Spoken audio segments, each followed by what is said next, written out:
Quanto às duas questões agora para nós respondermos. Primeiro, em relação ao átomo. O átomo é algo muito interessante.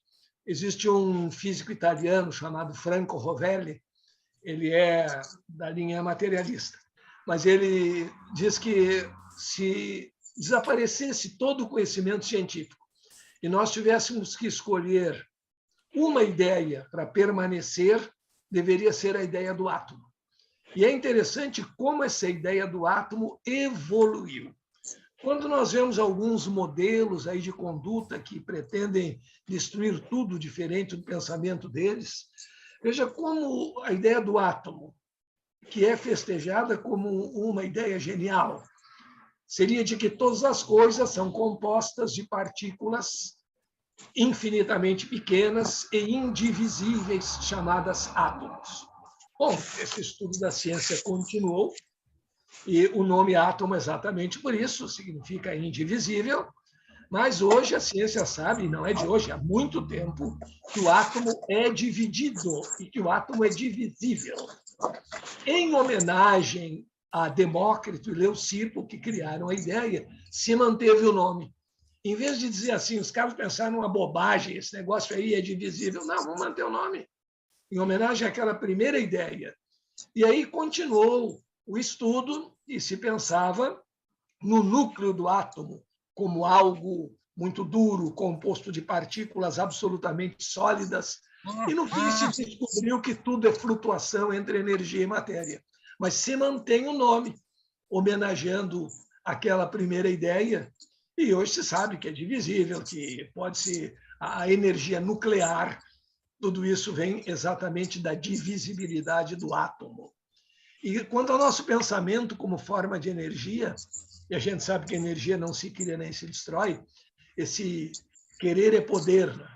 Claro que nós temos determinados limites, limites físicos, limites intelectuais, assim como nem todos os níveis são possíveis para os elétrons num determinado átomo, nem todas as possibilidades estão ao nosso alcance em uma única encarnação, por exemplo. Então, nós podemos ter muita vontade de voar, mas há uma impossibilidade física para que nós voemos fisicamente falando. Mas nos outros setores há um detalhe muito interessante.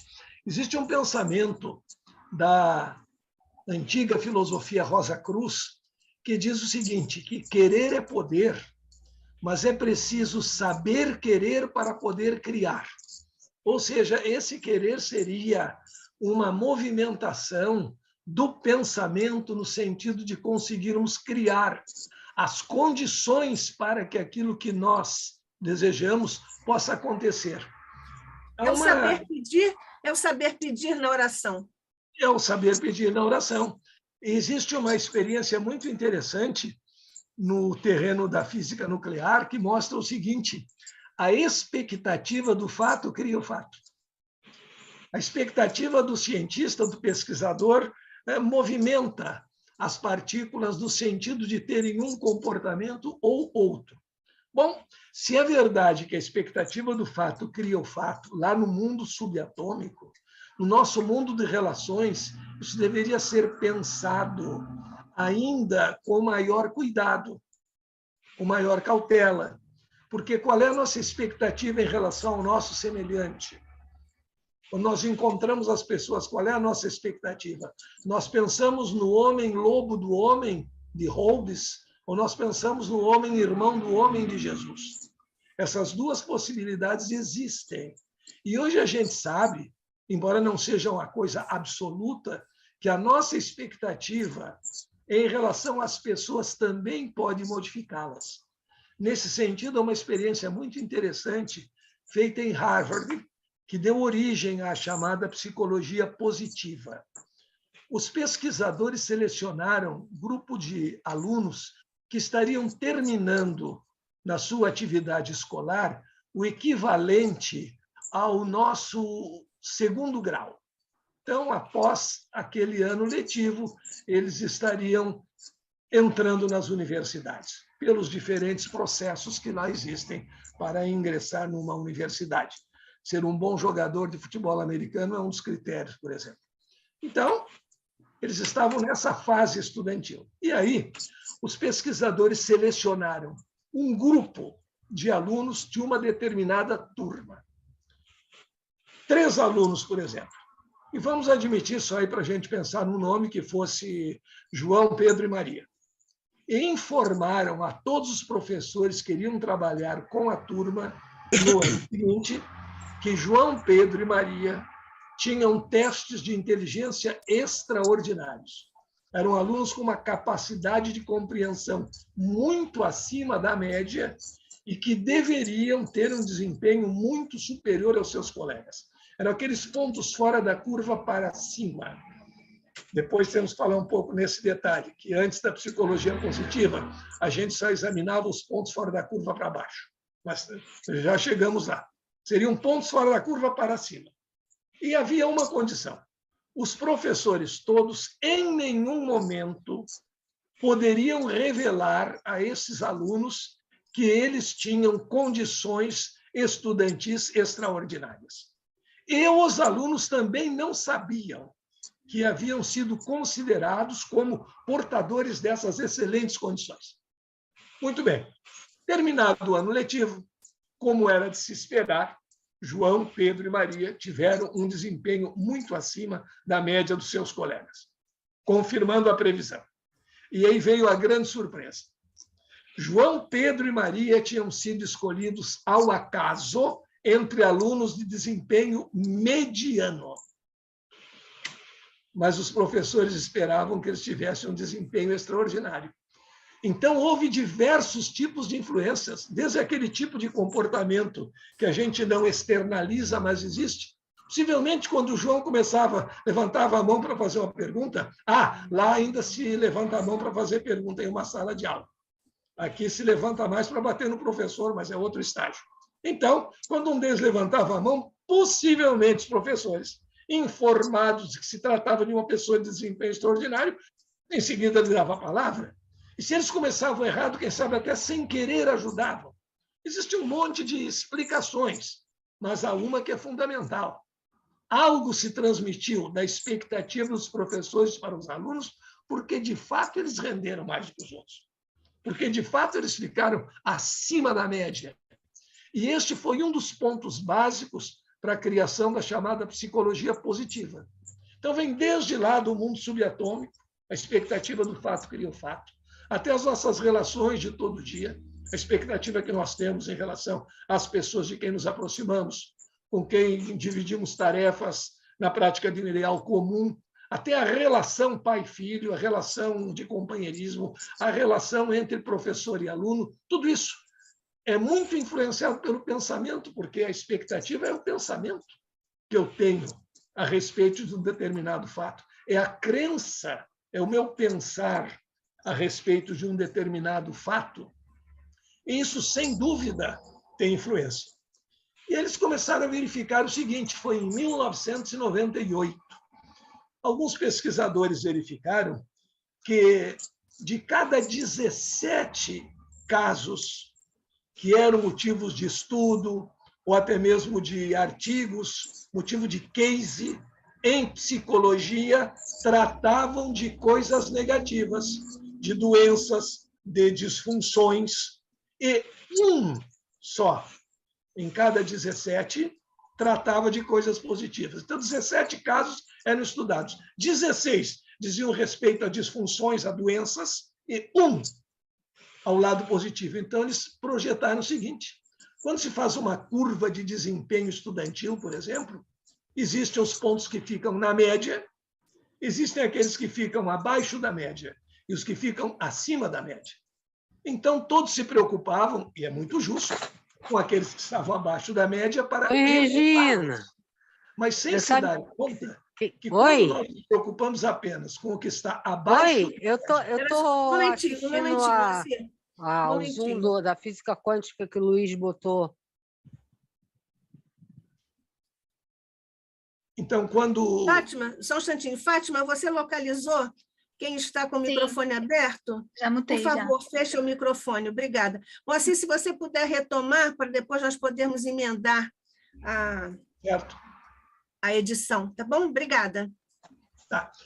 Então, se verificou que cada 17 casos estudados em psicologia, 16 tratavam de situações negativas e um tratava de situação positiva.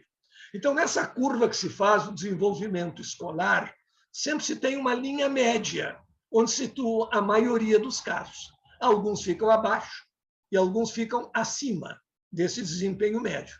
E todos se preocupavam somente com aqueles que ficavam abaixo da curva, o que é muito justo. Temos que elevá-los, levar a uma situação melhor. Mas aí os psicólogos se deram conta do seguinte: se nós tomarmos todos que estão abaixo da média e conseguirmos elevá-los até a média, tudo muito bem, mas a média não melhorou. Nós continuamos medianos. E o mediano, muitas vezes, quando acompanhado de acomodação, ele é sinônimo de medíocre. Por que não estudar aqueles que estão acima da média? E perguntar como eles chegaram lá, qual é o segredo? Por que eles têm um desempenho superior aos outros? Então, nasceu o estudo da chamada psicologia positiva, mostrando que a expectativa, a situação de tranquilidade, as crenças positivas ajudam e ajudam muito. E que a própria presença no ambiente de pessoas preocupadas cria um clima atrativo de pouco rendimento.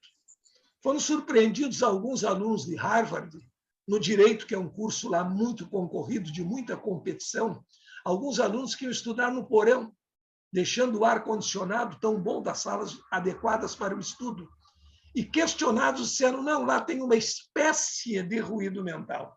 Lá tem muita gente angustiada, e a gente tem que fugir dessa angústia. E assim foram verificando essa influência da expectativa, da boa esperança, da fé. A tua fé te salvou. Ter fé, mas naturalmente, não apenas dizer, eu creio que alguém vai fazer por mim o meu dever. Não, eu me esforço. Eu faço a minha parte. E fazendo a minha parte, às vezes é pequena, às vezes é maior, eu consigo me conectar com coisas superiores. Dessa observação toda, da expectativa em torno do que há de bom, se criou a psicologia positiva. Há uma história que é contada pela esposa do Amit Goswami, que é o físico quântico bastante conhecido. Ela se formou em psicologia e depois ela se dedicou às práticas da yoga. Se não me engano, fez também medicina e psiquiatria, não tenho certeza absoluta. Eu estive numa palestra dela aqui num templo budista, perto de Porto Alegre, em que o responsável pelo templo, como é que eles chamam a sua santidade, foi físico da Universidade Federal, físico nuclear, e agora está na prática budista. E ela contou uma história muito interessante, que uma ocasião, um aluno que estava realizando seu trabalho de conclusão de curso pediu explicação a respeito de um determinado assunto para o seu orientador. E o orientador disse que ele fosse consultar na biblioteca e deu ali uma relação de livros. Quando o aluno voltou, o orientador perguntou, como é que foi a pesquisa? Ele disse, foi tudo bem, só há um problema, doutor. Eu encontrei quase tudo sobre doenças, mas encontrei pouquíssimo sobre saúde. Ou seja, como manter o bem-estar? O que é o bem-estar? Não somente a cura, mas levar a pessoa a não adoecer, que é um dos pensamentos até quase que dominantes na medicina atual. Não deixar que a doença se manifeste para buscar a cura, mas, dentro do possível, naturalmente, evitar a doença. Aí nasceu a chamada psicologia positiva, que fecha com a ideia do pensamento positivo, que vai ao encontro da ideia da tua fé te salvou, e que o pensamento é uma forma de energia e que nós atraímos exatamente naquelas frequências em que somos capazes de vibrar. Vai tudo mostrando que o mais sutil coordena o mais denso, ao contrário do que se pensava antigamente. Mas os exemplos são muito simples. Se nós pensarmos em qualquer casa, para nós construirmos uma casa, não basta a materialidade das coisas. Não basta amontoar tijolo, cimento, areia, cal, tubulação hidráulica, tubulação elétrica. Se eu jogar tudo isso num terreno vazio e baldio, com o passar do tempo, apenas pela lei da entropia, a desorganização será maior. Uma casa começa no plano sutil. Alguém a idealiza. Um engenheiro, um arquiteto pensa, e o pensamento é uma forma de energia, na construção daquela casa. Depois passa para uma planta o seu pensamento. Uma planta é um conjunto de desenhos em 2 dimensões. E em 2 dimensões, no plano, portanto, ninguém vai morar. Mas aquilo ali bem interpretado, e daí a importância da interpretação correta, permitirá que matéria física, agora sim, matéria densa, seja colocada de modo adequado a que se consiga, no final, a construção de uma casa. Isso se chama, na filosofia da ciência e na física quântica, a criação do mais sutil para o mais denso. Ao contrário do que se pensava sempre, a importância do mais denso. Não, é do mais denso para o mais sutil. São átomos que formam moléculas, que formam células, que formam neurônios, que formam pensamentos. Não. São pensamentos, são consciências que formam a realidade material. A causação descendente, né? É isso, a causação descendente, precisamente. Causação descendente, substituindo aquela ideia da causação ascendente. Como dizia o Giordano Bruno, o mundo não é apenas feito por Deus, mas é também feito de Deus. Que chega àquela ideia spinoziana, adotada por Einstein, infelizmente um tanto quanto mal compreendida, porque muitos partem para essa ideia de um Deus, por exemplo, da idealização de Spinoza, um Deus que é uma lei subjacente aos fenômenos da natureza, que é o todo, mas isso se aproxima muito do panteísmo, porque essa lei não tem sensibilidade, essa lei não tem amor, e nós entendemos um Deus que também nos ama. Não sabemos como, não sabemos de que forma, mas nos ama, e por uma razão muito simples, se não nos amasse, porque nos teria criado. Então, eu acho que a gente deve associar essa ideia de lei subjacente a todos os fenômenos da natureza, essa lei universal que nós ainda não compreendemos em sua totalidade, com outra lei fundamental, a formar o par de asas, que é a lei do amor, a mais importante de todas. De uma certa forma, já William Gilbert, criador do magnetismo, já dizia que o fato de um ímã atrair pequenos pedaços de ferro não é outra coisa senão uma das múltiplas formas da manifestação da lei do amor na natureza. E o poeta William James dizia que essa atração tem a mesma natureza da atração que existiu entre Romeu e Julieta. Só que, se entre o ímã e os pedacinhos de ferro nós colocarmos um anteparo, uma cartolina, por exemplo, nem o ímã nem os pedacinhos de ferro têm inteligência suficiente para tentar contornar, para tentar pular aquela murada. E Romeu e Julieta tiveram. E é interessante essa ideia de Romeu e Julieta no amor, porque na cidade de Verona, na Itália, que é um verdadeiro museu ao ar livre, onde o conjunto Il Volo se apresenta atualmente, eu acredito, conjunto com vozes maravilhosas, música mesmo, né? Harmonia, mas na cidade de Verona existe a construção, segundo a tragédia de Shakespeare, do que seria a casa de Julieta, com todos os detalhes. Então, os turistas vão lá visitar, visitam até o quarto de costura da Julieta. Isso tem que ser mais antigo para saber o que é quarto de costura, mas já existiu. Agora é a sala do computador. Mas se visita toda a casa e na saída há um detalhe interessante. Há uma estátua em bronze de Julieta com um dos seios desnudos. Então se criou a lenda, existe a crendice, de que todas as mulheres que tirarem uma foto com a mão no seio desnudo de Julieta terão sorte no amor. Essa lenda é bem antiga. Imagina agora com o selfie, o que não acontece ali. É terrível.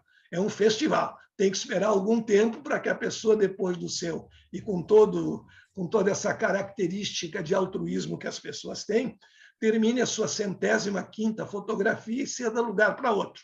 Mas, cavacos do ofício, coisa do ser humano. Não sei o porquê. Eu não sei o porquê da lenda, porque não foi tanta felicidade de Romeu e Julieta. Mas há um detalhe interessante a ser observado. As pessoas dizem, não, mas o romance de Romeu e Julieta foi um fracasso. Não, a palavra fracasso não existe. Não houve o esperado. Então, acho que nós devemos dizer, foi um insucesso. Não sucedeu como eles queriam, mas pelo menos eles enfrentaram obstáculos e tiveram o seu momento de amor. O pior é ter medo do novo, é não enfrentar nada e viver na saudade do que não aconteceu. Mas existe, então, essa estátua, as pessoas tiram ali suas fotos, e naturalmente que os homens se sentiram discriminados, porque só as mulheres querem ser felizes no amor. Então, todo mundo, os meninos e as meninas, tiram foto com a mão no seio de Julieta. E o interessante é que, quando se sai desse terreno onde está a casa de Julieta, existe uma placa indicando o endereço de Romeu. E a gente pergunta, é uma rua bem próxima. E saem os turistas buscando, quem sabe, como seria a casa de Romeu. E aí se caminha ao longo de um muro muito alto, não se enxerga nada do outro lado, até que se chega num portão. Portão de ferro, no outro lado há um terreno vazio, e no portão há uma placa, com os dizeres semelhantes ao começo da obra de Shakespeare, numa livre tradução, que tem lá para o italiano e depois para o inglês, dizendo o seguinte: eu, Romeu, perdi meu amor, Julieta. E por ter perdido meu amor, não sei quem sou, nem mesmo onde moro. Não existe o endereço de Romeu. Por que não existe o endereço de Romeu? Porque ele perdeu o amor. E perdendo o amor, nós não temos endereço. O poeta gaúcho, Mário Quintana, sempre dizia que amar é mudar a alma de endereço. Mas, nesses tempos bicudos que vivemos, convém verificar em que endereço vamos colocar a alma, porque depois não adianta reclamar o difícil acesso. Mas é interessante essa ideia, que perdido o amor se perde o endereço. As pessoas que não têm um amor, e é um amor forte, não é um amorzinho, um amor na vida, por uma instituição, por uma pessoa, pela natureza, pelo belo, pelo espírito, por Deus, por Jesus. Quem não tem um amor, não tem rumo, porque começa a achar a sua vida sem finalidade. Romeu, depois que perdeu o amor, não tinha mais endereço. Moacir? Só para contribuir, né? O amor a gente já vai ver no sistema cristalográfico dos minerais, cujas moléculas se atraem pela afinidade, é a agregação molecular. Isso. Moacir, nós temos... Desculpe. Sim. Termine. Toda a agregação na natureza nos dá um exemplo muito interessante, que quando existe, vamos pensar assim, existir amor e não existir amor, existir atração e existir repulsão. A atração sempre traz modificações. Por exemplo, a atração elétrica. O que é um corpo carregado positivamente? É um corpo com carência de elétrons. O que é um corpo carregado negativamente? É um corpo com excesso de elétrons. Os dois estão em desequilíbrio, porque o natural é ter um número de cargas positivas igual ao número de cargas negativas. Aí, quando um corpo com carência de elétrons verifica que outro tem excesso de elétrons, um tem o que o outro precisa, então eles se unem por afinidade, termo interessante, e aí pode haver mudanças. Por exemplo, o sódio. O sódio, todos os elementos tendem a completar 8 elétrons na última camada, com exceção do hélio, para atingir a chamada estabilidade de gás nobre. O hélio é o gás nobre com 2 elétrons somente. E o sódio tem, por exemplo, na última camada, somente 1 elétron. A penúltima tem 8. Se ele se libertasse daquele elétron, ele teria estabilidade de gás nobre, mas estaria em desequilíbrio elétrico. Portanto, não estaria feliz, quimicamente falando. E a felicidade sozinha é difícil. Mas o cloro tem uma última camada com 7 elétrons. Se ganhasse um, atingiria estabilidade de gás nobre. Mas ganhando 1 elétron, ele fica em desequilíbrio elétrico. Então, o que acontece? Eles se atraem por afinidade e formam um novo conjunto, transformam as suas propriedades, são um novo ente, como o casal que se ama é um novo ente. Um casal não é a soma da vontade do pai com a soma da vontade da mãe. Uma família não é a soma da vontade dos pais, filhos, etc. Não, é um outro conjunto. É aquele famoso enigma de Platão, as propriedades do todo não são a soma das propriedades das partes. Há algo mais. Então, o sódio perde as suas propriedades compartilhando aquele elétron de sódio com o cloro perde as suas propriedades normais e eles passam a ser um novo composto, o sal de cozinha, que, embora não seja a oitava maravilha, principalmente para os hipertensos, tem propriedades diferentes e é mais saudável que o sódio puro ou o cloro puro. Então, com a atração, existem modificações. Agora, vamos pensar em dois corpos que tenham cargas de mesmo sinal. Dois corpos negativos, os dois têm excesso de elétrons. Dois corpos positivos, os dois têm falta de elétrons. Então, eles vão para longe um do outro. Nenhum deles se modifica. Essa repulsão, esse distanciamento das pessoas não muda nada. Às vezes é saudável. Está lá no Livro dos Espíritos, não temos que nos acotovelar com pessoas com as quais não convivemos. Então, não vamos forçar a convivência. Deixa, se afasta. Mas isso não é querer mal. Isso é uma medida profilática. Agora, quando existe atração, quando se concretiza a atração, a afinidade, o amor, há mudanças. Quando simplesmente cada um repele o outro, fica cada um como está. Não há progresso. O progresso depende do amor. Moacir, nós temos aqui ainda umas perguntas. Como nós entramos atrasados por causa do Zoom, a tecnologia nos passou uma perna, não é isso? Nós começamos um pouco depois, então eu indago se nós podemos ir até 17h30. Sim, eu pensava que era das 14h30 às 17h30. Eu percebi que você pensava isso, mas não é, não. Leu o meu pensamento. Porque pois primeiro tinha falado então, 14 horas, aí falasse, mas é meio perto do almoço, não sei, tá, quem sabe 14h30, eu tinha isso na ideia. Mas vamos até 17h30, sem problema. Vamos lá. Então, nós temos aqui algumas perguntas ainda, não é isso? Indago se você quer que eu as coloque, as perguntas, ou se você quer falar sobre outra questão e depois, antes do próximo intervalo, nós fazemos as perguntas. Não, já pode ir colocando as perguntas. Então, está bem. Você já antecipou um pouquinho para uma pergunta da Jane, mas vamos colocá-las todas na íntegra. A Débora Pietrobon diz, há uma passagem no budismo em que a Tathagata, durante meditação transcendental, visualiza uma mulher que exibia extrema sensualidade com o intuito de o dispersar e ficar na materialidade. Isso é chamado de ilusão, Maya ou Maya, eu acho que é isso que ela coloca aqui. Como o senhor entenderia essa denominação? Desde já, muito grata. Certo. Existem tratados, principalmente nos Vedas, que dizem que o termo Maya foi mal entendido, que ele não é apenas uma ilusão, ele é reconhecer a ilusão para ir além dela.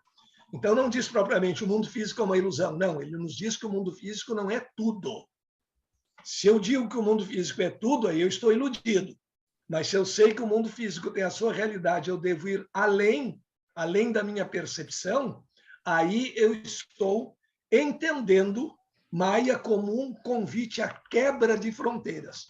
Mas claro que dentro do próprio budismo pode haver diferentes interpretações disso aí, alguns que dizem que Maya simplesmente é ilusão, e aí o mundo físico é Maya. Já o Chopra, por exemplo, acha que foi um engano quando se começou principalmente na década de 60, 70 do século passado nos Estados Unidos, quando começaram a entrar conceitos como meditação e outros conceitos do budismo, a roda de samsara e outros tantos começaram a ser adaptados, que houve alguns equívocos quanto à tradução. Quando, por exemplo, se fala a palavra karma, há pessoas que entendem karma somente como castigo, e karma não é castigo. Karma é o esforço necessário, às vezes penoso, para chegar ao dharma, que é a missão. Agora, mesmo nos textos, e principalmente em termos de meditação, haverá diferentes descrições e diferentes interpretações de um mesmo fenômeno. quanto a esse fato. Quem sabe ela queria distraí-lo para uma ilusão que não seria toda a realidade que ele buscava. Não se sabe até que ponto a manifestação do inconsciente de uma pessoa pode ocorrer também num momento de meditação, mas essas interpretações são, naturalmente, interpretações variadas, e se diz, nesse sentido, para os Vedas e dentro da medicina ayurvédica, por exemplo, essa ideia de Maya ser somente considerado ilusão não é a ideia mais correta. O engano é quando a gente acha que a ilusão ocorre quando a gente acha que o mundo das percepções físicas é tudo. Aí nós temos que usar Maya, ou seja, usar Maya no sentido de reconhecer a ilusão para ir além. É uma das interpretações. Sim, nós vamos então agora para a próxima pergunta, que é da Jane. A física quântica, Moacir, vem para, digamos, dar concretude, explicar o abstrato como a bondade, a fé e até os milagres realizados por Jesus? Aí nós temos que entender um detalhe que é importante. Na filosofia da ciência, existe hoje o que a gente chama uma abertura para a espiritualidade. E o que se verifica é o seguinte, e é muito importante essa diferença. Não é objetivo da física quântica estudar as questões da espiritualidade. Isso poderá vir a ser dentro da filosofia da ciência. Ela apenas cumpriu a tarefa de nos descrever um mundo diferente, onde nós não somos somente observadores, mas somos também co-criadores, e mostrou a importância da consciência do observador nos fenômenos, em a expectativa do fato cria o fato, como mostrou também que o pensamento é uma forma de energia. Agora, dentro das pesquisas da ciência, nós temos um outro terreno. Não é o objetivo da ciência demonstrar alguma coisa nesse sentido. Ela está nos dando sinalizações, está nos dando indicações. E o que existe, de fato, é o seguinte: nós pensarmos na espiritualidade, nós falarmos nos milagres de Jesus, nós falarmos na percepção extrasensorial, na parapsicologia, hoje chamada ciência noética, todas essas ideias não conflitam com a descrição quântica, nem com a descrição relativística do universo. Conflitariam com a descrição materialista do universo. Então, o que existe é uma abertura no campo da filosofia da ciência para o estudo desses valores da espiritualidade. E muitas descobertas que vêm sendo feitas no campo científico vão ao encontro daquelas ideias que nós já tínhamos da espiritualidade, reforçando-as, dando um apoio maior. Hoje, quando se fala que o pensamento é uma energia, ninguém mais pode dizer que nós estamos fazendo uma afirmação mística, mágica. Não, nós estamos fazendo uma afirmação com comprovação científica. Quando diz que nossa consciência influencia nos objetos subatômicos, nós não estamos fazendo uma afirmação de milagreiro. Nós estamos dizendo algo que a ciência constatou, sem, entretanto, ter conseguido dizer ainda o que é consciência. Se a ciência não conseguiu dizer o que é consciência, nós temos plena liberdade para ficarmos com a nossa ideia do espírito, da evolução espiritual. Não estamos contrariando nada. Estamos, quem sabe, e acho que os estudiosos da espiritualidade terão essa missão, levando um socorro que a ciência não pede diretamente porque se envergonha, mas que está pedindo, porque ela está dizendo que existem coisas que ela não sabe o que é e que acontecem coisas que ela não sabe por quê, só sabe que acontecem. Então, vamos deixar de lado a vaidade dos cientistas e tentar, com a espiritualidade, socorrê-los. Eles não vão dizer diretamente que estão pedindo socorro, mas estão. Aquela desistência do porquê é uma, até nem todos concordaram, obviamente. O Erwin Schrödinger, aquele da célebre história do gato que está vivo e não vivo, morto e não morto ao mesmo tempo, disse que aquela ideia de dizer que a física deve investigar somente como as coisas acontecem e não porquê é uma ideia covarde, equiparável à atitude de um avestruz. Quem sabe a gente consegue, com o Livro dos Espíritos, com obras complementares, levar esse socorro, porque encaixa perfeitamente. Eles simplesmente deixaram algumas lacunas. Só que acontece, não sei por quê. Sabemos onde dá para buscar algo com o que preencher essas lacunas. Mas aí temos que entender, estamos fazendo filosofia da ciência, e não a ciência como tal. O Paulo de Felipe pede a você, Moacir, ele, na verdade, ele faz um comentário. Nós, espíritos, que nos irradiamos nesse mundo material, percebemos muito pelos sentidos e que não nos mostram as coisas como elas são. Não nos mostram a realidade última de nada. É por isso que dizemos que esse mundo é uma ilusão? Sim, nesse sentido está perfeito, porque nós consideramos como real aquilo que nós vemos ou que está sujeito a um determinado tipo de experiências. Há experiências na física quântica, aquela da não localidade, ela foge completamente ao conceito de realidade. Só recapitulando. Pela ciência tradicional, para que algo seja considerado real ou pertencente ao mundo real, tem que ter duas qualidades. Uma, objetividade, ou seja, existir independentemente de qualquer conhecimento que se tenha sobre isso. 2, a possibilidade do isolamento, ou seja, só pode ser influenciado por outro se receber um sinal, desses que viajam no máximo na velocidade da luz, ou o toque com esse outro. Não teria, portanto, interconectividade. Essas duas condições não são verificadas nas partículas quânticas. Então, o mundo quântico não é um mundo real no sentido tradicional da realidade. Então, nós temos que ampliar o conceito de realidade. Considerar que o real é só o que os nossos sentidos percebem é uma ilusão. Aí é que temos que entender bem. O que os nossos sentidos percebem não é uma ilusão. É um modo de perceber compatível com o nosso grau de percepção. Mas dizer que só o que os nossos sentidos percebem é real, aí mora a ilusão. Aí é a denúncia de Maia no sentido tradicional. Ou seja, o que os nossos sentidos percebem não é uma ilusão. Mas dizer que só é real o que os nossos sentidos percebem é uma ilusão. É uma ilusão. O Galaxy A51, Moacir, pergunta se a evolução estaria ligada à transmissão do pensamento e da vontade.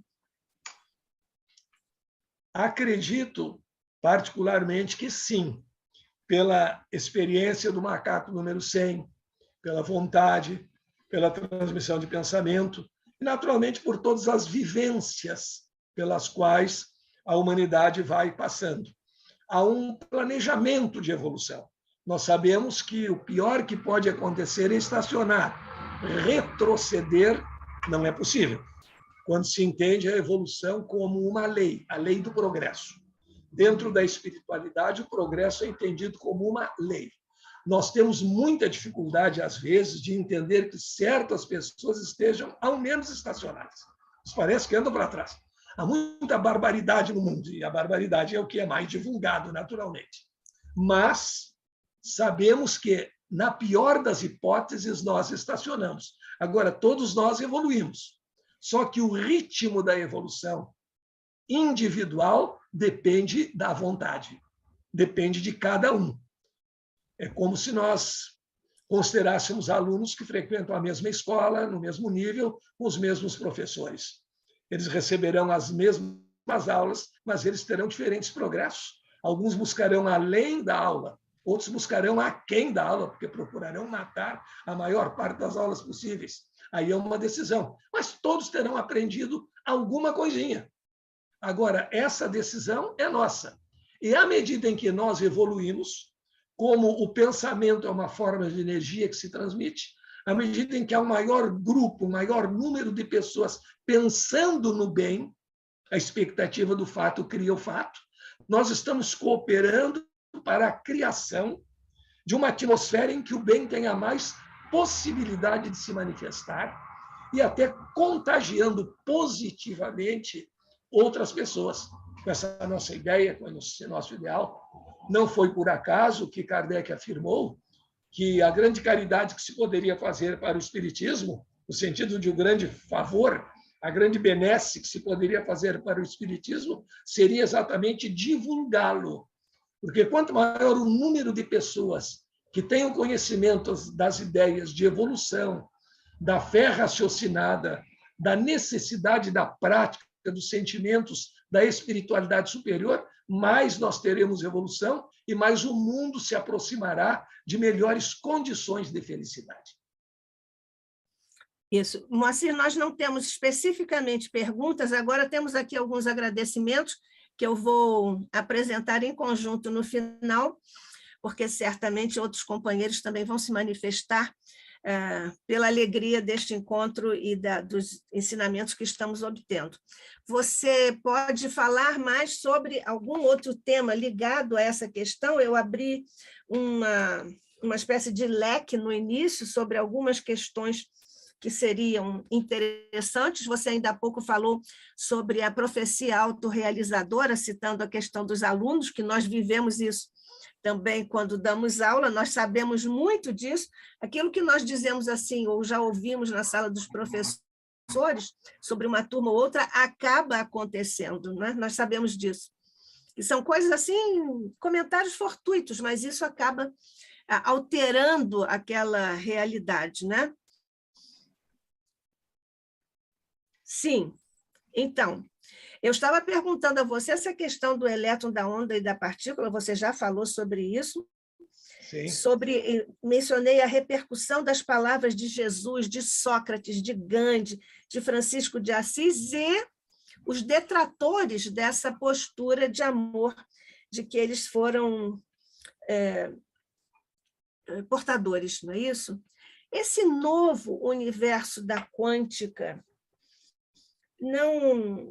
não consegue abarcar o nosso bom senso, ou o nosso bom senso é que não consegue entrar, captar, atingir, ser sensível a esse novo universo que se abre, não é isso? Que não derruba a física clássica, mas que traz horizontes extremamente novos e promissores para nós todos, né? Nesse sentido, especialmente, existe aquilo que a gente chama o senso comum, que, como senso comum, não tem um grande nível de alcance, e o bom senso. E existem fenômenos porque nós estamos habituados, no nosso raciocínio, àquela lógica de predicados de primeira ordem, falso ou verdadeiro, sim ou não. E nos habituamos ao longo de séculos, desde que o homem povoou o planeta, nós nos habituamos a funcionar assim como um computador dígito. E aí custaram a ser aceitos alguns predicados, mas eles também vieram surgindo pouco a pouco da chamada lógica fuzzy, que é uma lógica que admite alguns intermediários entre o falso e o verdadeiro. E isso começou a aparecer na ciência e nós começamos a mudar o nosso modo de dizer. Por exemplo, um estudo de física na termologia vai nos dizer que, com o aumento de temperatura, os corpos se dilatam. Então, se eu aumento a temperatura que um corpo está submetido, ele aumenta de volume até chegar a um determinado ponto. Se ele está no estado sólido, que ele passa para o estado líquido, processo de fusão, etc. Tudo bem. Então, habituados com isso, o bom senso nos diria que, aquecendo um determinado material, ele deve aumentar de volume. Mas, com a água, entre 0 e 4 graus Celsius, acontece exatamente o contrário. De 0 a 4 graus, a água, ao ser aquecida, diminui de volume. Isso agora é extremamente conhecido, mas quando surgiram as primeiras observações, por sorte, se observa em toda a natureza o fato de o gelo flutuar. Então, nós fomos nos acostumando a isso. mas o nosso bom senso dizia antes o contrário. Aliás, é outro detalhe interessante na natureza, o fato de o gelo flutuar, que é altamente benéfico para nós. E, às vezes, não nos damos conta quando a natureza funciona a nosso favor. Primeiro, isso é uma exceção. É o único caso em que um material em estado sólido flutua sobre o líquido de mesma natureza. Se nós tivermos, por exemplo, em um cadinho, ferro fundido, ferro derretido, ele estará a uma alta temperatura, e jogarmos ali um pedacinho de ferro em estado sólido, ele afunda. O mesmo vai acontecer com o ouro, com o alumínio, com qualquer material conhecido. Agora vamos nos dar conta que água é gelo fundido, é gelo em estado líquido, é a mesma composição. E se eu jogo um pedaço de gelo sobre a água, ele flutua. Uma pequena porção dele fica fora do líquido. Por que isso é sorte para nós? Vamos imaginar o seguinte. Alguns grandes rios da Europa, no inverno, sofrem um congelamento de superfície. Se o gelo seguisse a regra de todos os materiais, se formaria uma camada de gelo que iria para o fundo. Como a água é um bom isolante térmico, ele continuaria a uma temperatura baixa e não se derreteria. Aí formaria outra camada, outra, e assim nós teríamos, passado o inverno, o congelamento até o fundo. Um congelamento em profundidade e não em superfície, o que eliminaria completamente a vida animal nesses rios. Mas como o gelo flutua, se forma uma pequena camada, ela pode ficar mais densa e embaixo continua a água em estado líquido. Essa observação, se fosse feita há muito tempo, contrariaria o bom senso. Mas como é um fenômeno que se observa no dia a dia, não contraria mais. Agora, em relação a alguns eventos da física quântica, o elétron está e não está no mesmo lugar ao mesmo tempo. A função de onda não diz onde está o elétron, e a única coisa real que existe é abstrato. A função de onda diz apenas a probabilidade de encontrar o elétron numa certa região.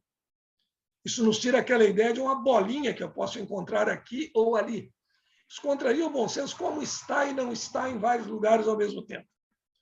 Só tem uma maneira de pensar sobre isso. Eu estou aqui, estou aí ao mesmo tempo. Mas não sou eu mesmo, é só a imagem. Pois é, mas é alguma coisa importante. É a imagem, é a voz. Mas esses fenômenos contrários ao bom senso terminaram se manifestando. O que isso pode querer significar para nós? Que nós temos um bom senso educado dentro dos fenômenos da materialidade.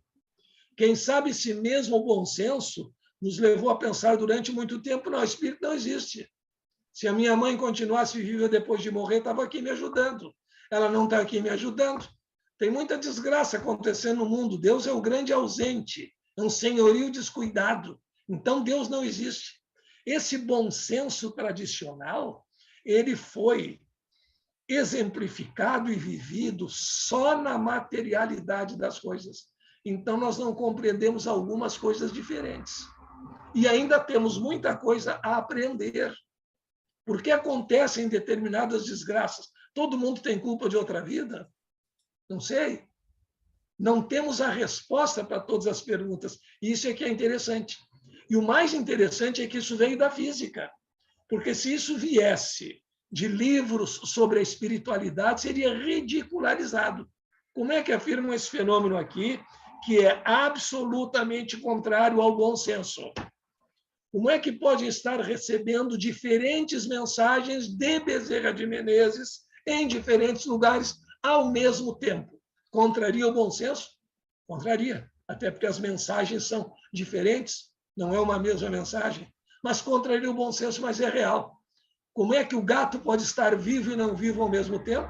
Se os fenômenos da física quântica pudessem ser aplicados, não podem, pelo menos ainda, mas se nós interpretássemos o que acontece com as partículas quânticas, com o que acontece com um animal, nós teríamos a possibilidade de o animal estar vivo e não vivo, morto e não morto, ao mesmo tempo.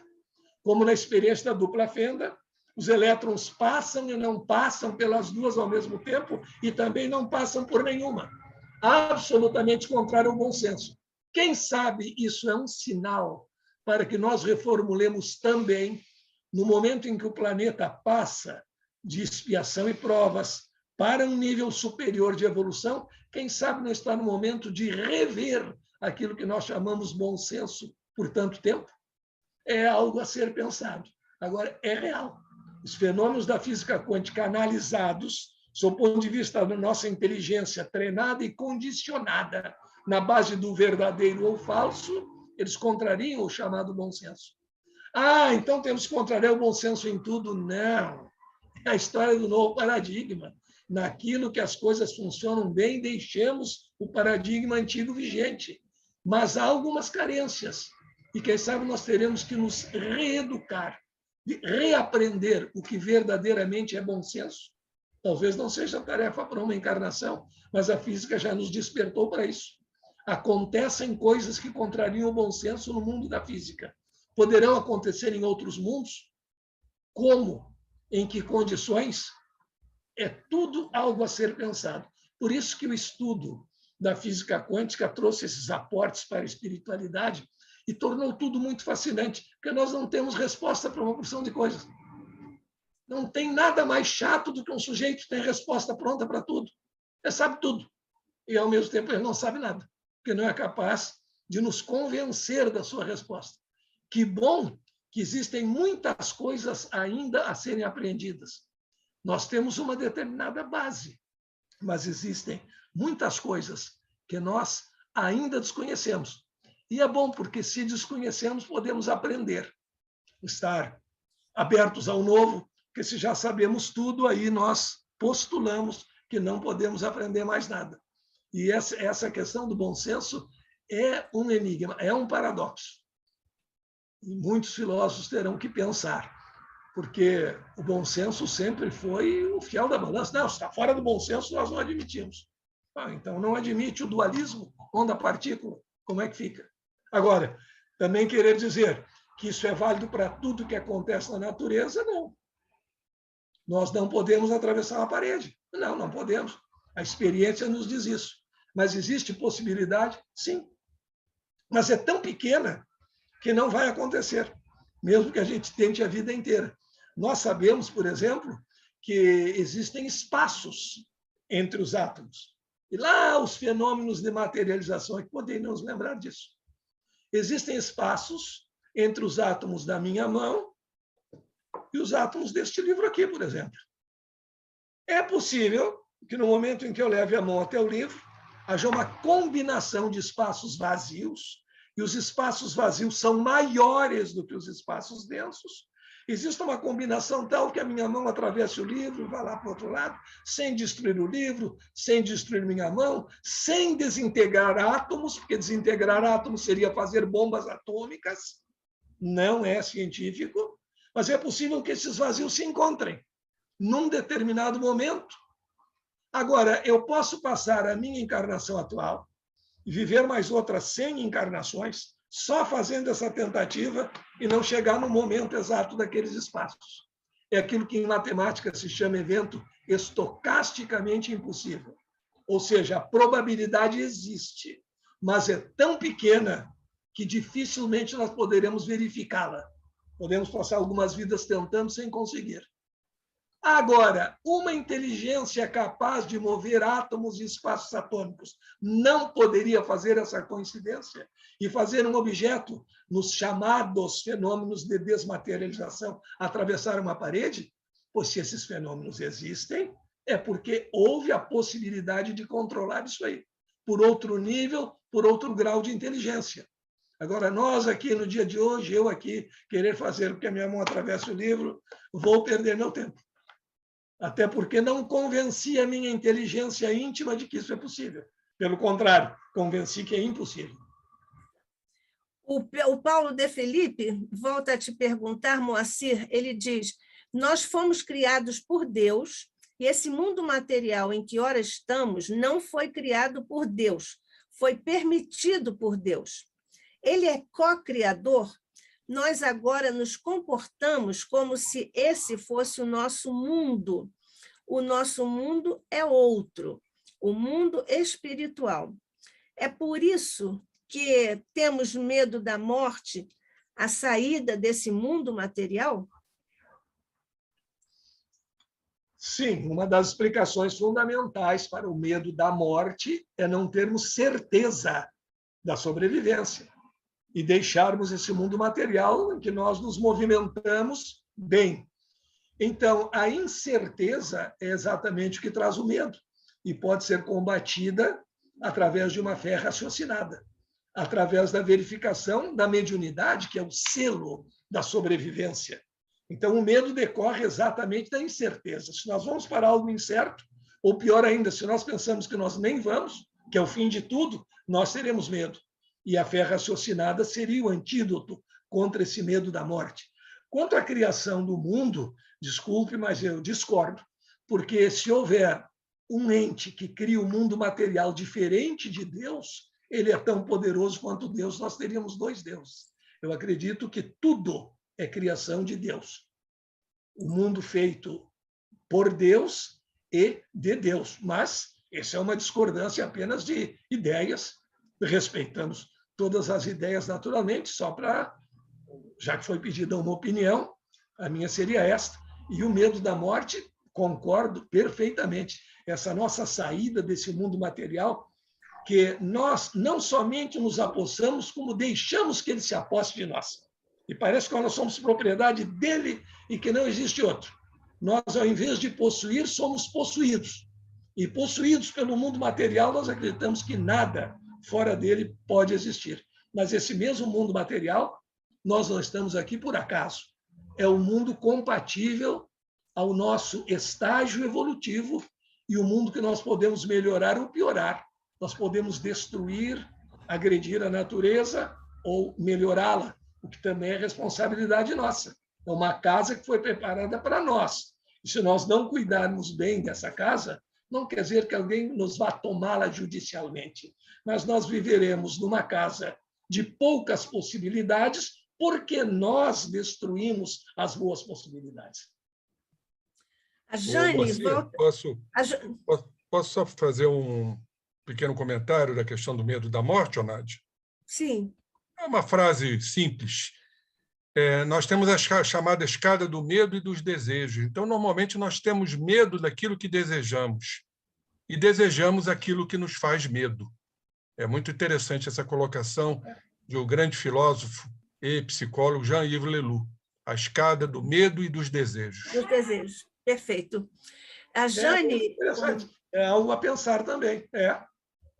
Quando a gente quer muito uma coisa, tem um certo medo de chegar lá e não saber o que vai fazer com ela e tal. Muito bem, pois é. Então, cuidado com o que deseja, não é isso? Olha só, Moacir, a Jane volta a participar, pergunta se você poderia explicar, à luz da física quântica, esta questão de um mesmo espírita, Bezerra de Menezes, por exemplo, transmitir diferentes mensagens em diferentes lugares e no mesmo instante de tempo. Aí existem dois posicionamentos. Um posicionamento mais tradicional, daqueles que acreditam que Bezerra de Menezes delegaria, ou seja, alguém que se apresenta em nome dele e devidamente autorizado, dando essa mensagem. E outro que é o fenômeno considerado impossível até o advento da física quântica. Como é que o mesmo ser pode estar em vários lugares ao mesmo tempo e dizendo coisas diferentes nesses vários lugares? Dependendo do domínio que se atinja da consciência num plano espiritual, poderia, por exemplo, num mesmo momento responder duas perguntas, se eu tivesse um pouco de concentração, responder uma aqui oralmente e também responder uma outra por escrito. Dependeria de algum treinamento, mas a gente poderia chegar lá. Agora, vários lugares com perguntas diferentes. São propriedades do espírito que não são propriedades nossas, enquanto seres materiais. E isso, tradicionalmente, seria contrário ao bom senso. Como é que é o mesmo espírito, ou seja, digamos, a mesma inteligência está respondendo coisas diferentes ao mesmo tempo. Nós somos inteligência múltipla. Eu posso estar conversando agora aqui e estar pensando em alguma outra coisa. Eu posso. No momento em que eu dominar tudo isso E aí depende de usar a faculdade do espírito como um todo, porque o corpo físico, apesar das grandes informações que nos dá, ele também é um bloqueio para muitas coisas, para muitas realidades. Então, isso seria uma propriedade semelhante à propriedade do elétron. É o mesmo elétron que está aqui, não está, que poderá se manifestar como onda ou poderá se manifestar como partícula. E, além disso, porque o elétron se manifesta de acordo com a nossa consciência. Uma consciência maior terá, sem dúvida, outras possibilidades de manifestação. É nesse sentido que é muito interessante esse estudo dos fenômenos da física quântica, porque, pelo menos por analogia, ele nos leva a compreender certas coisas que, pela lógica tradicional, nós consideraríamos impossível, mas que nós vemos pouco a pouco acontecendo no mundo da física, e se acontece no mundo da física, um mundo de efeitos, poderá acontecer também no mundo espiritual. Isso nos permite analogias que reforçam algumas das nossas crenças, nos permitindo pensar de um modo mais amplo, saindo daquele bom senso tradicional, porque pelo bom senso tradicional não dá, mas pelo bom senso tradicional não tem como uma partícula mandar o recado para outra, o recado não chega, mas a outra recebe. Ô, Moacir, nós chamamos isso de ubiquidade, não é? Ubiquidade. E isso é uma propriedade de espíritos mais evoluídos. Aí eu faço uma pergunta para os nossos questionamentos aqui, reflexões. Como é que o Chico Xavier psicografava diferentemente, né, através da espiritualidade, dois assuntos completamente diferentes, e era um espírito encarnado, não é? Exatamente. Aí é o caso daquela mediunidade em que o espírito toma conta da função motora. Um braço está entregue à entidade A, o outro braço está entregue à entidade B. Porque se fosse uma fraude e ele tivesse que pensar isso, ele teria que ser estudado em todo mundo, porque não há explicação no funcionamento do cérebro humano que permita a pessoa voluntariamente escrever duas mensagens completamente distintas e, ao mesmo tempo, eu dizer uma palavra aqui para um pouquinho escrever uma frase é muito diferente de isso acontecer ao mesmo tempo. Aí seria a escrita mecânica propriamente dita, uma prova de que o médium serviu de instrumento. Não é mais o cérebro dele que está comandando o movimento dos braços. É como se eu fechasse os olhos, deixasse os braços livres, alguém pegasse a minha mão direita e outro pegasse a minha mão esquerda e escrevesse. Não se trata nem da minha habilidade de escrever com a minha mão esquerda. Alguém a está movimentando. Eu não consigo. Eu não consigo movimentar a minha mão esquerda de modo a escrever. Mas se alguém pegar a minha mão esquerda e escrever com ela, não vai ser a letra dele. É perfeitamente possível. E é um caso interessantíssimo de mediunidade, um evento a ser sempre citado quando a gente deseja falar sobre a realidade da psicografia. Infelizmente, também está muito deturpado, não é? Então, ninguém mais assina o que escreve. Nós estamos vivendo uma epidemia de psicografia, porque é mais fácil botar a responsabilidade no espírito do que assumir a responsabilidade. Mas isso não invalida de modo algum o fenômeno. Isso se dá, não é, Moacir? Também no caso da psicopictografia, não é? Há médiuns que pintam quadros diferentes, de pintores diferentes, um com um pé, o outro com o outro pé, um com a mão, o outro com a outra mão, às vezes com os pés e as mãos simultaneamente. É o mesmo caso, não é isso? A Jane ainda tem... A Jane ainda quer comentar? Só uma perguntinha. Espera só um instantinho, deixa eu saber se o Moacir quer comentar isso. Sim, nós complementaríamos que é no mesmo sentido. Isso só pode ser explicado se eu só posso fazer um desenho, deixa com os pés, com as mãos, eu só posso fazer dois desenhos diferentes, com características de pintores diferentes, ao mesmo tempo com as duas mãos, se alguém estiver movimentando as minhas mãos. Eu, conscientemente, não posso. E eu também, dormindo ou sonhando, também não posso, porque existe essa limitação. E mais com as características dos pintores, que também é muito difícil de se imitar. Exatamente. Olha, antes do Rubim falar, inclusive ele aqui já deixou uma mensagem no chat dizendo que a coisa da capa, né, do cego de Jericó, é Marcos 50:10, é isso, Rubim? Eu botei aqui, sim. Tá. 50-10. Ainda a Jane quer que você explique, o Moacir... Não é 10-50-10, é 10-50. 10-50. À luz da física quântica, como um gato pode estar vivo e morto ao mesmo tempo? Depois o Rubim vai fazer um comentário. Uhum. Não, essa questão do gato vivo e morto ao mesmo tempo foi um enigma proposto pelo Erwin Schrödinger, que o Stephen Hawking tinha horror disso. Cada vez que eu ouvia falar naquele gato, ele tinha vontade de puxar um revólver. O problema é o seguinte, ele comparou a situação, colocava um gato numa gaiola e havia lá dentro um frasco com veneno, uma bolinha entraria por um canal e poderia quebrar o frasco ou não. Quebrado o frasco matava o gato, não quebrado não matava o gato. Aí ele faz uma comparação, que isso não existe no campo físico. Se acontecesse com um gato, o mesmo que acontece com os elétrons.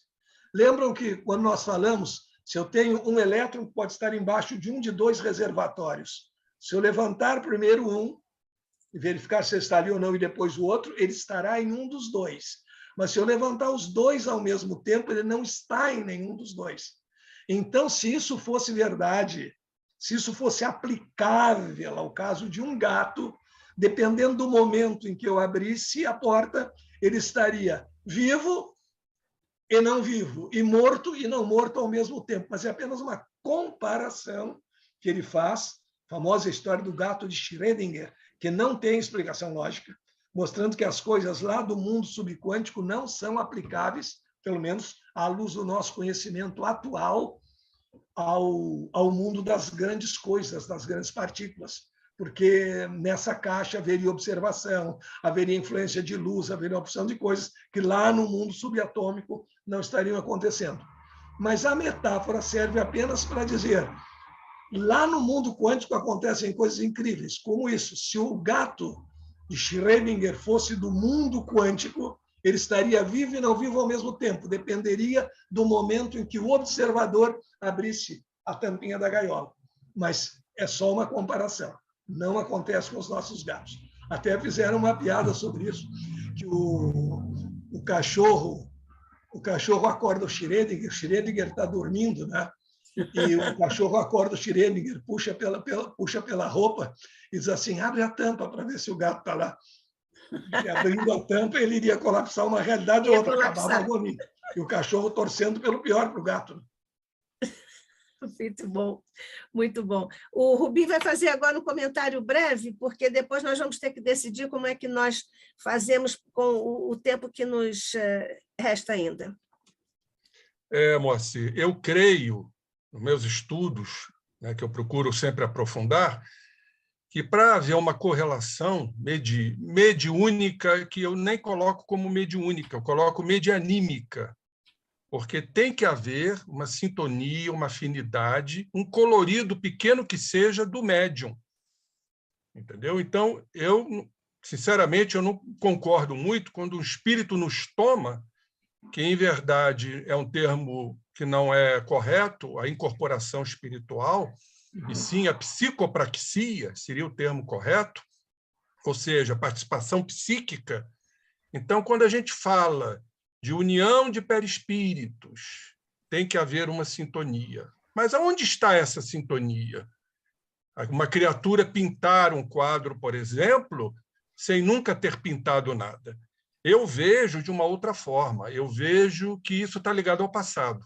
Aí nós teremos que compreender o que ainda é incompreensível para muita gente, a questão do inconsciente coletivo, que Jung nos coloca como um patrimônio que herdamos, talvez numa outra existência, tivemos contato com aquela pintura, absorvemos, transformou-se isso num arquétipo.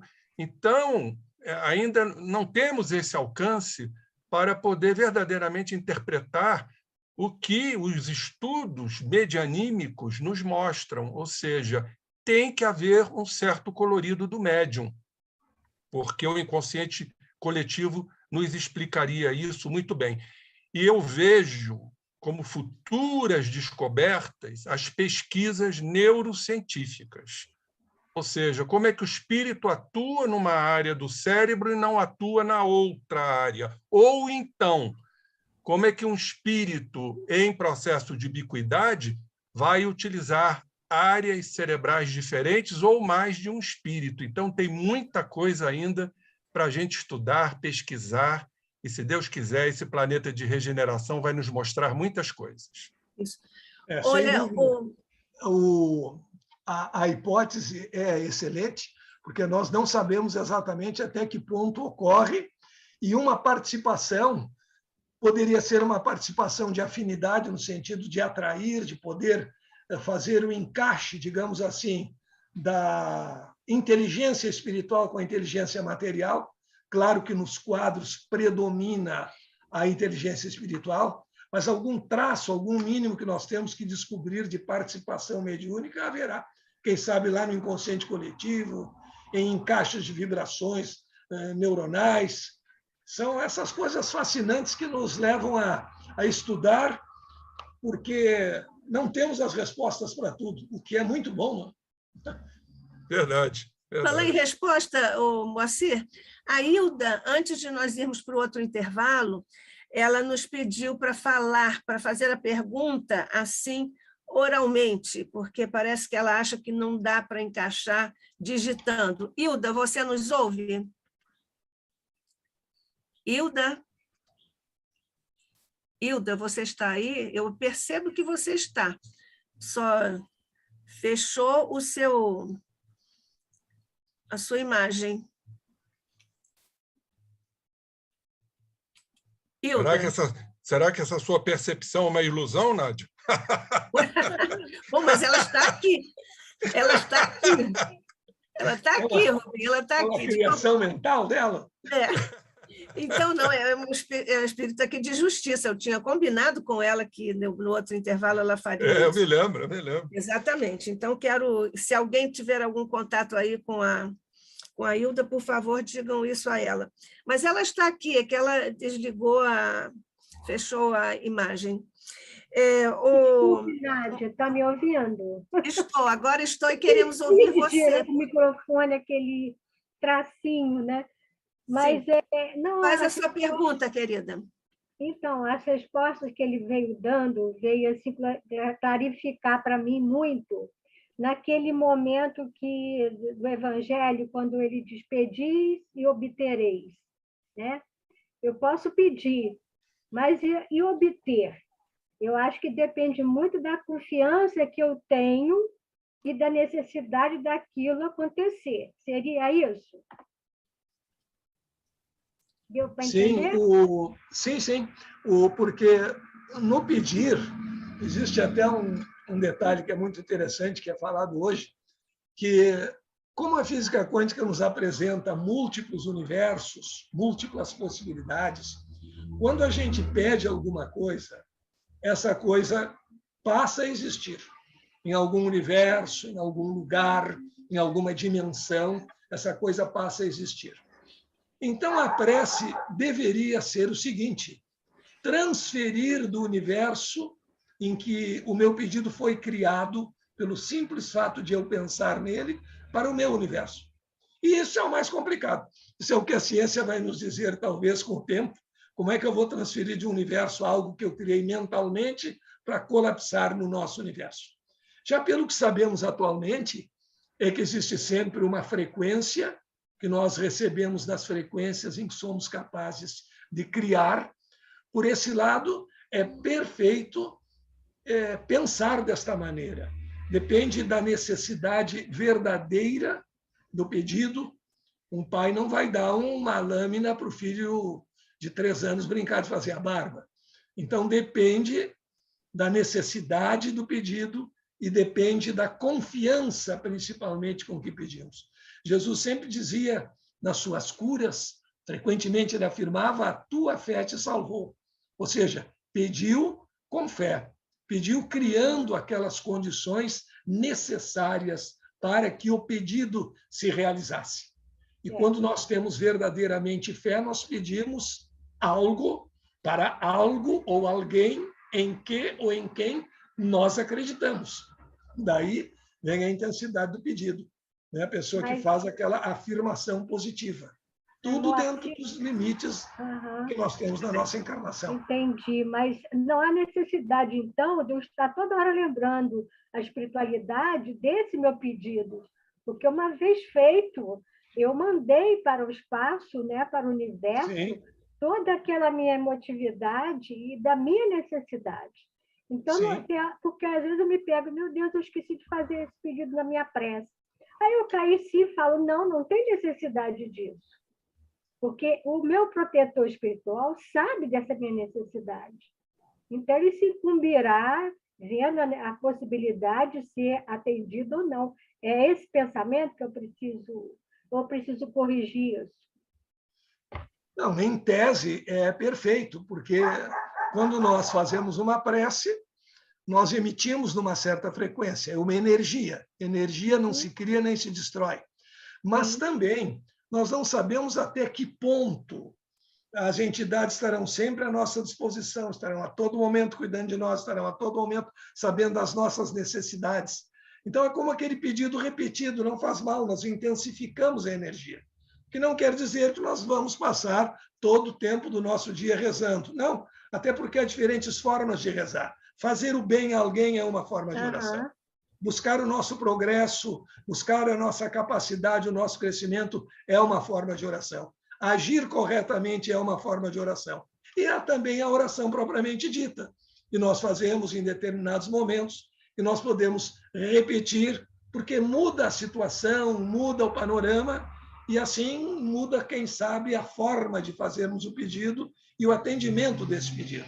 O importante é nós sabermos que a oração é algo fundamental, que a prece possui efeitos, mesmo que a pessoa alvo da prece não saiba que ela está sendo objeto desse pedido, mas faz efeito. O que não significa que vá produzir sempre e exatamente aquilo que nós desejamos. E se a prece é acompanhada de uma vida de amor, de harmonia, de fraternidade, naturalmente nós estamos atraindo melhores vibrações, maiores vibrações, até chegar naquilo que a gente chama massa crítica, uma energia suficiente para a produção de um determinado fenômeno. Isso, Moacir. À luz da quântica, como é que você vê a questão da senhora Annabelle Villa, que está catalogada por Kardec como um espírito em condições medianas, no capítulo 3º da segunda parte de O Céu e o Inferno, a Justiça Divina segundo o Espiritismo. Era uma jovem senhora, 35 anos, estava desencarnando, mas ela queria dar assim algumas orientações para o marido, então resolveu esperar, assim, no momento da desencarnação, ela resolveu esperar o marido e diz isso a ele, porque ela diz assim, não quero morrer. Isso está lá no Céu e Inferno. Não quero morrer. Aí o marido chega e ela diz, estava esperando por você, porque preciso conversar e tal sobre os filhos. E aí ela não desencarnou, ficou mais 3 meses, uma moratória, afinal, e com sofrimentos atrozes, porque já estava bastante difícil a sobrevida dela, mas ela não quis morrer, digamos assim, e tal. Como é que você... O que a física diz a esse respeito? Não haveria um estudo específico sobre isso, fica entre aqueles fatos que nós sabemos que existem, não temos uma explicação definitiva, mas algumas coisas são muito interessantes. Quem sabe ela se convenceu que não iria morrer antes de contar para o marido. Isso convenceu a sua inteligência celular, esse chamado mundo inteligente oculto em que nós vivemos e não dominamos muito, convenceu disso, e em consequência disso aí, desse prolongamento, esse prolongamento teve efeitos, digamos assim, efeitos paralelos, se tornar ainda maior do que o possível.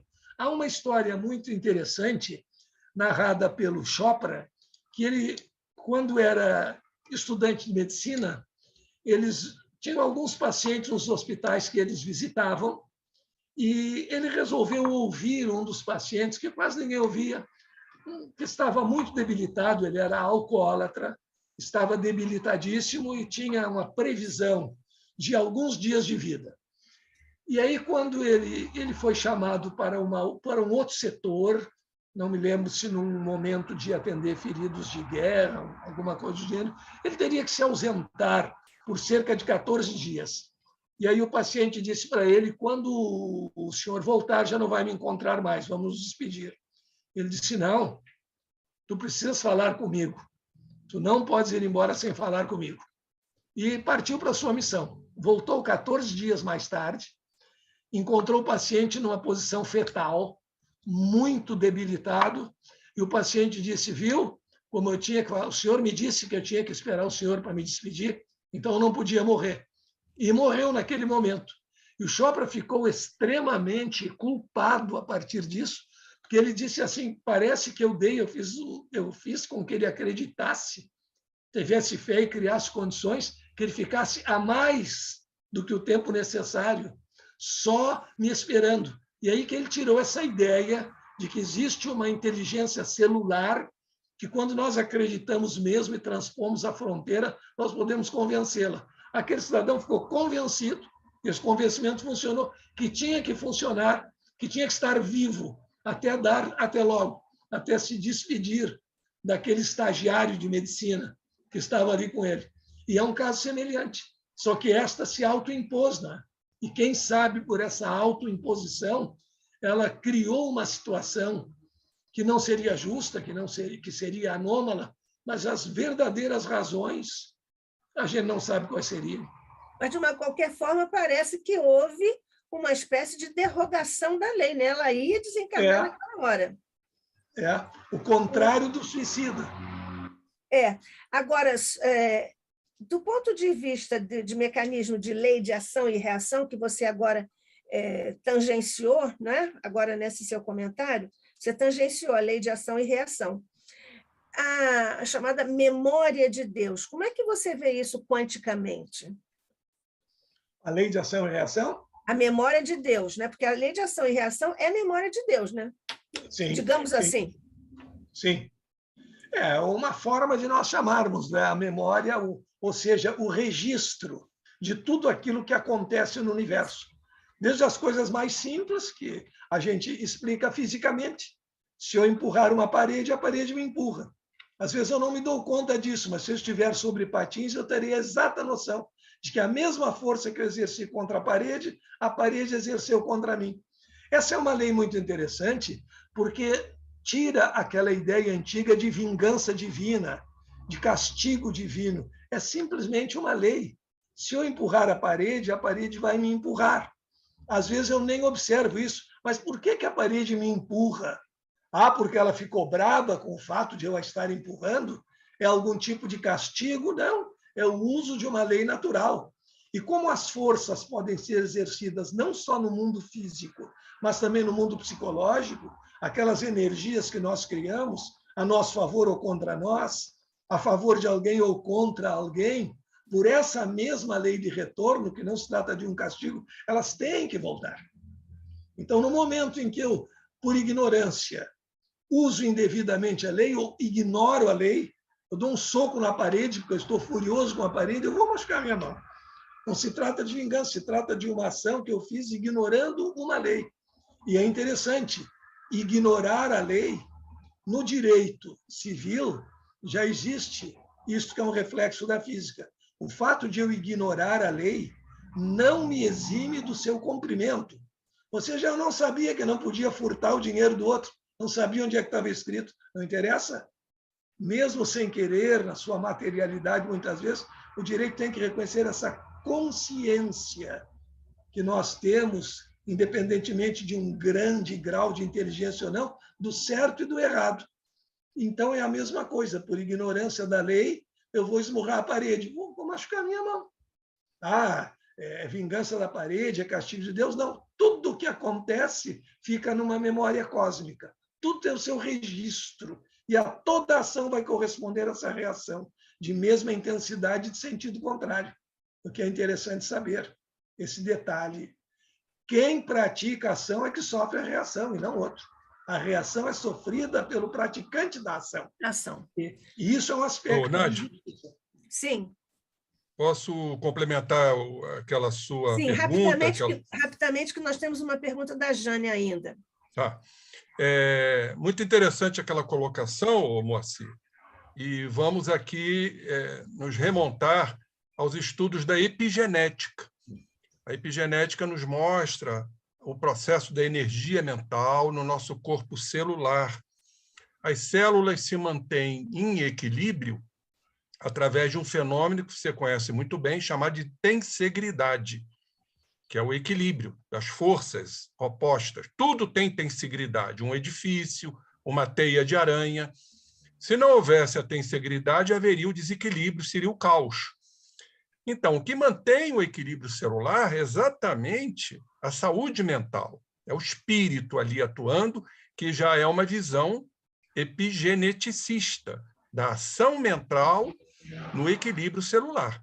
Então, acho que a força dessa mulher, desse caso, de querer viver esperando o ente querido, houve uma permissão do mundo espiritual e não uma derrogação da lei, para que tudo isso se processasse. Então, foi uma força mental, certamente espiritual, mantendo a arquitetura celular ainda num certo equilíbrio. Porque o que é a morte física?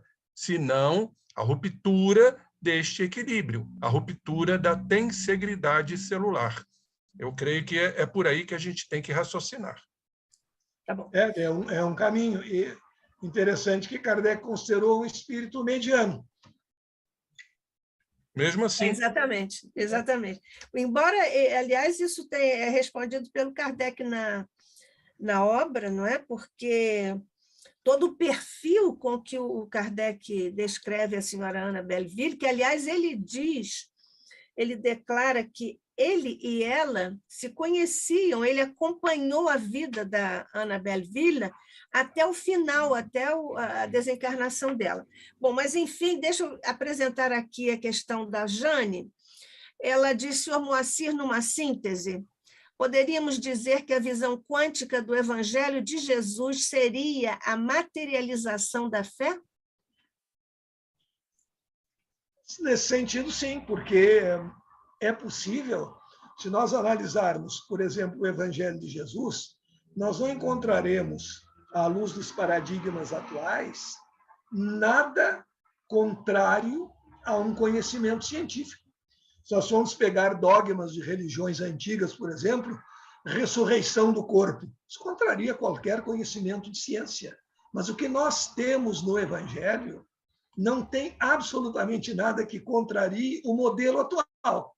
Contrariaria o modelo mecanicista, mas não há nada que contraria o modelo atual. Então, neste sentido, seria a materialização, no sentido de trazer para o nosso mundo, para o nosso dia a dia, o Evangelho, não digo propriamente assim, confirmado, chancelado, mas um Evangelho sem choque com o conhecimento científico. Porque nós fazemos muito isso, é outro hábito da humanidade que a gente precisa eliminar, são as falsas dicotomias, os falsos dilemas. Aquelas conversas do tipo, é preferível ser pobre com saúde do que rico e doente. É uma bobagem. Por que eu tenho que escolher uma coisa boa e uma ruim? Não posso escolher duas boas. E a realidade é bem diferente. É mais fácil o rico ter saúde do que o pobre. Também tem isso. Melhor um pássaro na mão do que dois voando. Para o pássaro é pior qualquer uma das coisas. E quem é o paradigma? O pássaro ou o homem? E se pensar em um pássaro, porque não tem os três na mão, então logo é que nós ficamos miseráveis até para fazer pedido. Então sempre achamos, é aquela história das religiões antigas, punitivas, que a gente está aqui para sofrer, que a gente está aqui para pagar pecado, que o homem já tem o pecado original, que nós somos seres maus por essência. Então tudo isso nos leva a um mecanismo de autopunição, de culpas que não são verdadeiras e que infelicitam, que atrasam a nossa evolução e que nos impede de escolher. Então, pensa assim, o sujeito que é intelectual não pode ter bondade no coração. Por que não? Uma pessoa que exerce um cargo público, onde ela precisa exercer autoridade, ela não pode ser uma pessoa com sensibilidade. Pode e deve. São os falsos dilemas que nós inventamos muitas vezes. Eu prefiro, para me comandar, um sujeito que seja burro e honesto do que um inteligente ladrão. Mas por que não um inteligente honesto? Onde é que nós tiramos isso aí tudo, essas dicotomias falsas? E assim também nós vivemos nas religiões antigas. O santo temor de Deus. Nós temos que ter medo de Deus. E, ao mesmo tempo, temos que amá-lo. Mas que coisa difícil. Se eu tiver medo da minha mulher, vou dormir no vizinho. Não é possível a gente ter temor, porque foi a fé imposta pela força. Ou então debaixo da cama, né? Nos horrores do inferno do que nas eventuais delícias do céu. E nos tornaram culpados por um mecanismo muito simples. Quem é muito culpado, é muito devedor, não tem grande poder de negociação. Então, se eu sou super culpado, eu não negocio. Qual é o preço da minha suposta libertação dos pecados? Aceitar o dogma, aceitar a fé cega. E esse jogo perdurou durante muito tempo. Isso. Esse da mulher é melhor dormir debaixo da cama, né? Também. Desculpe a brincadeira, vira marido pinico, que nós somos do tempo do pinico. Bom, pois é. Moacir, nós tínhamos combinado que poderíamos ir até as 17h30, né? São certo. Quase 17h30, nós não temos mais nenhuma pergunta aqui no chat. Eu teria várias outras, mas não vou fazê-las, evidentemente. E então vou deixar a você agora as palavras com as quais você quiser fazer um fecho aí das suas ideias, da sua abordagem. Eu posso ler antes aqui algumas manifestações. A Rosa Martins, que é a nossa expositora aqui no ICEB, diz: infelizmente, precisamos sair. Excelente recomeço. Um abraço de Rosa e Luiz. É porque eles têm uma participação no centro deles agora. A Débora Pietrobon, ela diz: minha gratidão ao ilustre palestrante pela luz da candeia trazida para dissipar a ignorância, luminar esse evento de hoje. Grata ao Márcio do ICEB, na pessoa da querida Nádia. Muito obrigada, querida, pela sua presença aqui conosco. Volte no sábado que vem, e no outro também, porque nós temos uma programação maravilhosa, viu? Então, o Galaxy 51 também disse: gratidão, Marie Vaudrin. E o Paulo, já passamos essa pergunta do Paulo e também da Jane. Então, nós encerramos mesmo, estou repassando aqui para não faltar nada. Pronto, excelentes ensinamentos nesta tarde, diz-nos a Sheila, obrigada, Sheila.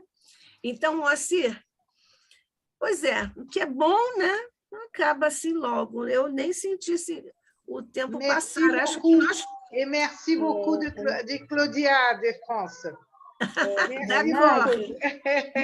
Agradeço ao Moacir, que foi excelente explanação. Eu não estou conseguindo colocar a mensagem no chat. Tá bom, mas já fez a sua manifestação. Obrigada, querida. Obrigada, Cláudia. E também quero lhe dizer, Moacir, muito obrigada outra vez pela sua presença tão ilustradora, tão enriquecedora, tão lúcida, tão didática, num tema que é tão, hoje, necessário, mas que é tão desafiador para todos, muitos, para as pessoas. Inclusive, você sinalizou aí algum tipo de mal-entendido que passa a vigorar por aí. Então, foi muito bom você trazer sempre o equilíbrio, o rumo, o eixo da ciência da quântica. Muito obrigada. C'est bien, merci à tous. En português, en français, et à la prochaine. À la prochaine. Agradecer a todos. Mais en portugais, tu parles déjà. À la prochaine, bonne soirée. Oui, bonne soirée. Merci. Bonne soirée, parce que aqui já são 9h da noite, 9h30, agora 9h30. Mas sábado que vem você vem também, viu? Que vai ser a visão do Evangelho à luz da teologia. Está ótimo, então. Espiritismo, claro, né? Okay. Então, vamos lá. Moacir, você quer dar um arremate? Só quero agradecer a todos pela presença aqui em casa, porque nós estamos agora praticando a pluribiquidade, todos nós juntos, agradecido pelas boas vibrações que nós recebemos. E é isso, nós estamos sempre trocando ideias, aprendendo com muitas das observações. Felizmente, não existe nenhuma verdade ainda absoluta, a não ser Deus e a lei do amor. Essas vão valer sempre, estarão sempre a nos unir. Eu agradeço as vibrações recebidas. Sou sempre o beneficiado, porque saio mais descansado do que quando começo, em função dessas energias que não têm medo da distância e se transmitem até aqui. Estou sempre à disposição e até uma próxima oportunidade, se Deus quiser, e quem sabe ainda nos veremos presencialmente neste ano. Parece que agora a encosta será muito violenta na subida, mas também será muito violenta na descida. Espera-se uma curta duração desse cavalo de Troia chinês e nos encontramos. Isso. Você sabe que eu vou sempre procurando você para estar conosco nos nossos vários canais. Muito obrigada, Moacir. A Jane colocou aqui no finalzinho, fascinantes esses novos conhecimentos. Física quântica, que eu possa contribuir com os meus pensamentos para um mundo melhor, sem ter dicotomias, e colocou um risinho ali. Então, tá bom. Moacir Costa de Araújo Lima, bacharel em Direito, ex-advogado, porque não pratica mais, físico, professor universitário na PUC de Porto Alegre, conferencista nacional e internacional, escritor de livros excelentes sobre a quântica na aproximação do Evangelho e do Espiritismo, por todas as suas palestras, conferências, pela facilidade com que você explana essas questões, mergulha tranquilamente nessas águas, às vezes tão difíceis, tornadas turvas por algumas interpretações. Muito obrigada pela sua lucidez. Nós todos do ICEB estamos mais uma vez agradecidos à sua presença, pela sua presença aqui entre nós, e conte sempre conosco, leve nosso abraço para todos os nossos irmãos tchês do Rio Grande do Sul. Certo, com L. Agradeço, então, mais uma vez, e agora uma pequena observação, sou ex-professor universitário, agora com mais tempo livre para as palestras e para os convites da Nádia, que são sempre intimações e não convites. Ainda bem, vou guardar esse aspecto, viu? Claro. E ainda este ano nós vamos aqui nos encontrar no ICEB, se Deus quiser. Então, muito obrigada outra vez, um abraço a todos aí, você sabe a quem me refiro, a Lucelena e aos filhos. Então, nós vamos encerrando este primeiro momento de retomada das atividades aqui no Instituto de Cultura Espírita do Brasil, o ICEB, agradecendo essa abertura linda que nós tivemos com o Moacir e, naturalmente, agradecendo todo o apoio, toda a proteção de todos os amigos espirituais, os nossos mentores queridos aqui, de Olindo Amorim, Jorge Andréia, Lauro Salles, Pedro de Camargo, os nossos queridos irmãos Carlos Embaçaí também, e, enfim, todos os demais mentores da Casa de Deolindo Amorim, que é o Instituto de Cultura Espírita do Brasil. Nós, mestre querido, aqui reunidos em torno de teu Evangelho, lembrando a magistral codificação de nosso amado codificador Allan Kardec, agradecemos profundamente a oportunidade especial de termos estado aqui nesta tarde, estudando a lei, a vida de nosso Pai, e agradecendo Jesus toda essa oportunidade de proteção e de desvelamento de questões que enriquecem nossa alma. Ainda te rogamos, Jesus, não só a multiplicação de recursos em torno de nossos mentores, mas também, Jesus, a bênção de tua mão, com energias salutares, com energias de amor e de misericórdia, de compaixão e de proteção, por sobre todas as humanas necessidades que se estendem agora diante de teus magnânimos olhos. Em especial, Jesus, nós te rogamos que abençoes e protejas e envolvas o nosso querido irmão, amigo César Soares dos Reis, que em breve, com essa ajuda superior, estará novamente aqui conosco. Que a tua paz, mestre, a tua luz possam estar agora junto de nós, por sobre o ICEB, por sobre todas as casas, todas as instituições que trabalham na faixa do bem. Fica conosco, guarda-nos em tua paz e tua luz, vertendo-as agora por sobre nossas mentes e corações, como sempre, hoje e para daqui para frente. Que assim seja, sob a graça de nosso Pai.